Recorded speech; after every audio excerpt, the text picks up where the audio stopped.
Silicon ಸಿಟಿಯಲ್ಲಿ ದಿನೇ ದಿನೇ ಕ್ರೈಮ್ ರೇಟ್ ಇಳಿಕೆಯಾಗ್ತಾ ಇದೆ. ಅರೆ ಹೌದಾ ಅಂತ ಆಶ್ಚರ್ಯ ಪಡಬೇಡಿ.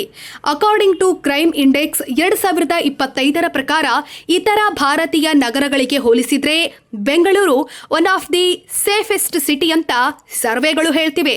ಇದಕ್ಕೆ ಮುಖ್ಯ ಕಾರಣ ನಗರದ ಬಹುತೇಕ ಕಡೆ ಸಿಸಿಟಿವಿ, ಆರ್ಟಿಫಿಷಿಯಲ್ ಇಂಟೆಲಿಜೆನ್ಸ್ ಸರ್ವೆಲೆನ್ಸ್ ಹೆಚ್ಚು ಮಾಡಿರೋದು ಅಂತಿವೆ ಸರ್ವೆ ರಿಪೋರ್ಟ್ಸ್.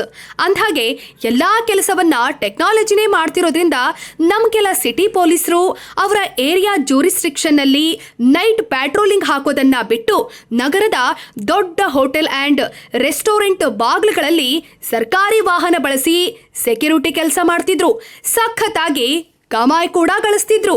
ಈ ವಿಚಾರ ತಿಳಿದ ದಿ ಪ್ರೈಮ್ ರಿಪೋರ್ಟ್ ಸುದ್ದಿವಾಹಿನಿ ತಂಡ ಅಚ್ಚುಕಟ್ಟಾಗಿ ಸುದ್ದಿ ಪ್ರಸಾರ ಮಾಡಿತ್ತು. ಇದರ ಇಂಪ್ಯಾಕ್ಟೇ ಪೊಲೀಸ್ ಇನ್ಸ್ಪೆಕ್ಟರ್ ತಲೆದಂಡ. ಟೈಟ್ ಸೆಕ್ಯೂರಿಟಿ ಬಗೆಗಿನ ವರದಿ ಪ್ರಸಾರ ಕಂಡು ಪೊಲೀಸ್ ಕಮಿಷನರೇ ಥಂಡ.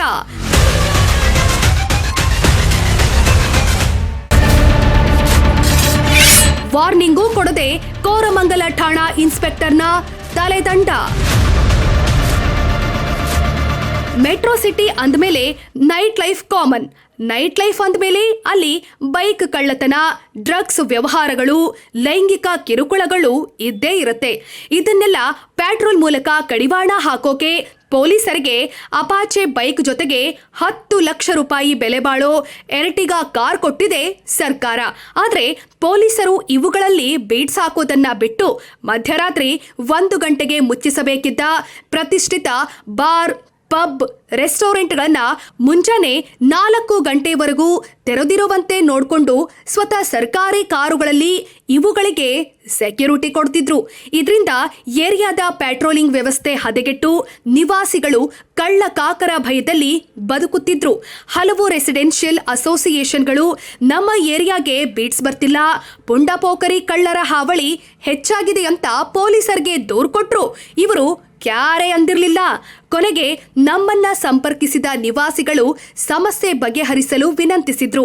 ಇದನ್ನ ಆಧರಿಸಿ ಎಂಪೈರ್ ರೆಸ್ಟೋರೆಂಟ್ ಸೇರಿದಂತೆ ಹಲವು ಕಮರ್ಷಿಯಲ್ ಜಾಗಗಳಿಗೆ ಮುಂಜಾನೆ 3 ಗಂಟೆಗೆ ತೆರಳಿ ಪೊಲೀಸರ ವಾಚ್ಮನ್ ಕೆಲಸದ ಬಗ್ಗೆ ವರದಿ ಮಾಡಿ ಕಮಿಷನರ್ಗೆ ನಿವಾಸಿಗಳ ಜೊತೆ ಸೇರಿ ದೂರು ಸಹ ಕೊಟ್ಟಿದ್ವಿ.